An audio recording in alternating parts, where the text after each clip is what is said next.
Shabbat Shalom, este día especial que en el mundo hebreo se celebra la fiesta de Purim.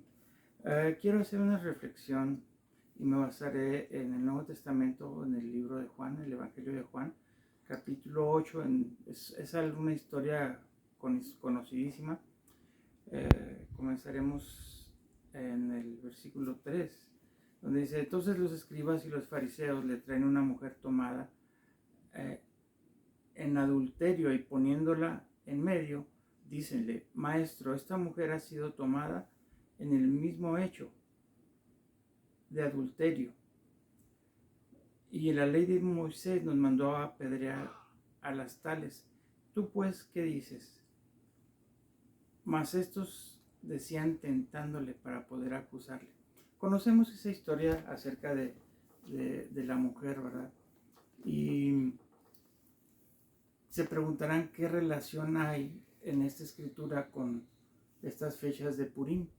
Y la cuestión es algo que pocos lo notan, pero cuando el pueblo de Israel, así tanto como el hombre mismo, pero en especial en la escritura, se narra la formación de un pueblo que comienza a regir su vida bajo los designios divinos. Se establece ya por medio de la conquista hasta la ciudad santa de Jerusalén por el rey David, y comienza un tiempo de abundancia, de buena vida, pero llega el momento en que el pueblo pasa a otro rey, a Salomón, hijo de David, y comienza a corromperse. Tanta riqueza y tanta fama, no se podía esperar menos, pero ¿qué sucede? Comienzan a corromperse desde antes, cuando en la época de los jueces, el pueblo, cuando se corrompía, comenzaba un proceso de retribución. ¿Cómo es eso? Sí, el pecado te trae, algunos en el mundo le llaman karma, pero la Biblia habla acerca de la retribución. O sea, ¿qué te retribuye? Unas cosas que te atribuyen, otras que te retribuyen. O sea, que te lleven hacia atrás. Y el pueblo de Israel estaba en su familia bien asentado, comenzaban a pecar y de pronto había sequía. Les faltaban alimentos, les faltaba salud. Después se incrementaba ese pecado y eran atacados. Seguían pecando, se desviaban a otros dioses, cometían cada vez peores actos, elegían cosas malas, apoyaban a los tiranos, reyes que hacían el mal. ¿Y qué pasaba? Eran invadidos. Y seguían en eso y eran llevados a otras tierras, cautivos, esclavos. Entonces vemos el ascenso. Primero la escasez, el hambre, la enfermedad, luego la invasión a las tierras, el saqueo de sus cosas, y después la esclavitud en otras tierras, llevados a otras tierras. En el caso que estamos viendo, tenemos que ver que es un caso 100% político. ¿Por qué? Porque en la ley de Moisés, los escribas y los fariseos que querían tentar a Jesús, Yeshua HaMashiach, tentarlo es que querían ponerlo a prueba para que cometiera un error y poderlo acusar. Pero tenemos que ver el entorno. El pueblo de Israel, aunque estaba en su tierra, aunque la ciudad de Jerusalén había allí, los judíos estaban y tenían el templo, eran oprimidos por la ley romana, por los romanos. A tal grado que si en Shabbat un soldado romano pasaba y le decía a un judío: llévame esta carga 1 milla, tenían que hacerlo. Y la ley de Moisés decía que si alguien se ponía a hacer lo suyo o otras cosas que no fueran las cosas del Señor, debería ser apedreado, debería morir. Pero también los romanos habían puesto a personas de los mismos judíos a cobrarles impuestos, a los mismos judíos para dárselos a Roma. De sus hermanos mismos les exigían el dinero para dárselos como tributo a los romanos. Un ciudadano romano y un soldado romano, más aún que fuera un comandante del ejército romano o una autoridad, podía abusar de un judío, de un israelí, de una manera, vamos a decir, que nadie podía hacer nada. Porque si lo hacían, pues veían la confrontación contra espada, pues ellos eran, el pueblo romano era la fuerza. Entonces, la ley de Moisés dice que cuando la mujer fuera captada en adulterio, tenían que llevar a la mujer y al varón, a ambos, a los que estaban cometiendo el adulterio. Pero en el caso de llevar nada más a la mujer, es de que no tenían autoridad contra el varón. No lo podían tomar. ¿Por qué? Porque seguramente era un romano. Y más aún podía haber sido un soldado o una autoridad, vamos a decir, del ejército. Y que para ellos ultrajar a la mujer le había sido fácil por cualquier situación. Entonces ellos llevan a esa mujer a Jesús. En primer lugar, como no traen a los dos, a la pareja, no califica como el acto de adulterio. Entonces podría comenzar a clasificar como un acto de celos que llevan a la mujer, pero no está el marido.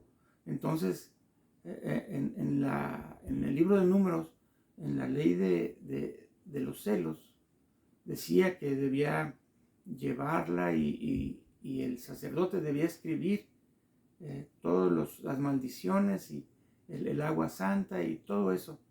Ya ve que nombra ahí que el Señor escribía en el piso. Algunos dicen que escribía pecados que los presentes habían cometido en relación a la opresión que tenían con los romanos y que ellos habían violado esa ley, la ley de Moisés. O sea que todos los ahí presentes habían fallado de alguna u otra manera la ley de Moisés a causa de ser oprimidos por los romanos. Entonces, cuando Jesús los redarguye de pecado, no es en específico de que tuvieran algún pecado, es de que cuál de ellos estaba exento del pecado de haber concedido algo a la opresión romana para sobreguardar su vida, para poder proseguir, para que no tomaran a su familia o cualquier otro abuso. Ninguno. Todos ellos los que estaban ahí, de alguna u otra manera, habían participado en apartarse de la ley de Moisés porque no los mataron.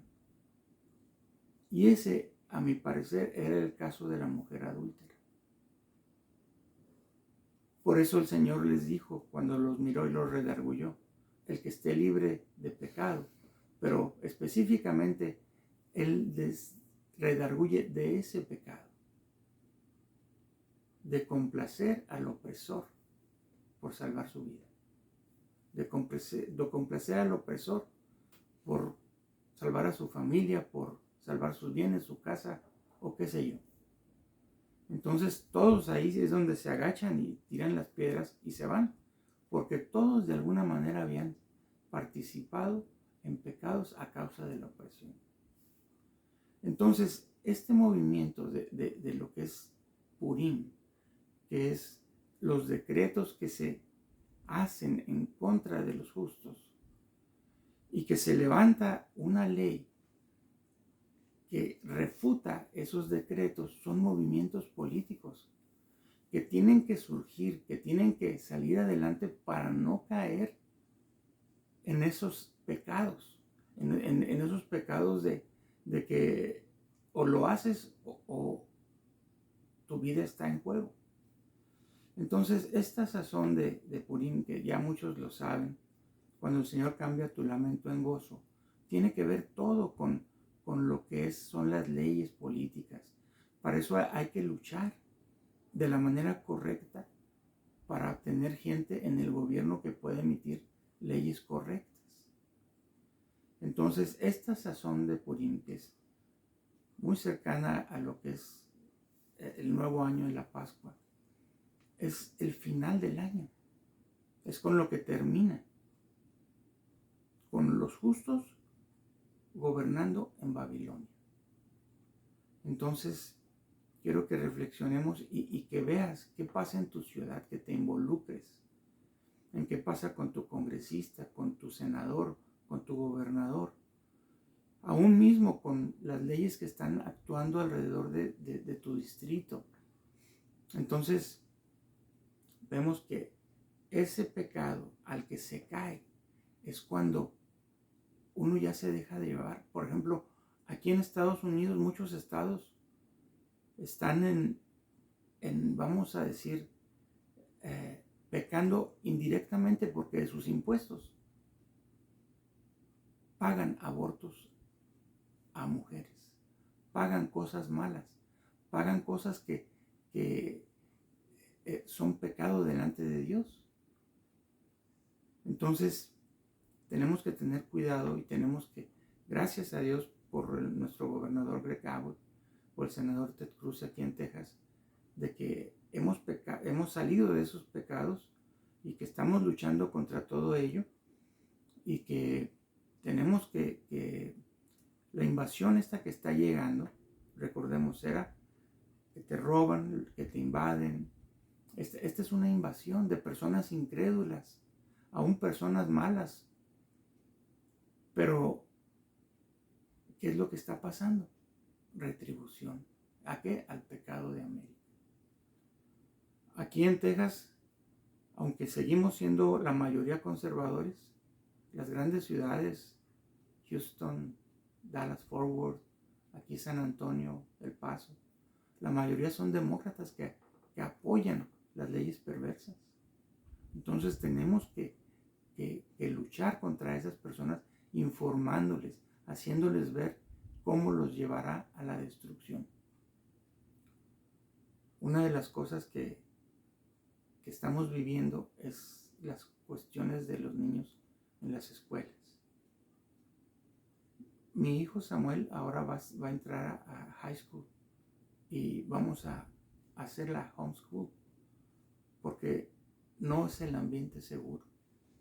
Entonces yo te recomiendo que consideres eso para que no tengas que estar lidiando con ideologías que le metan a tus hijos a causa de ese pecado, de que el enemigo ha tomado puertas en el gobierno. Así es de que shalom y que tengan un buen día.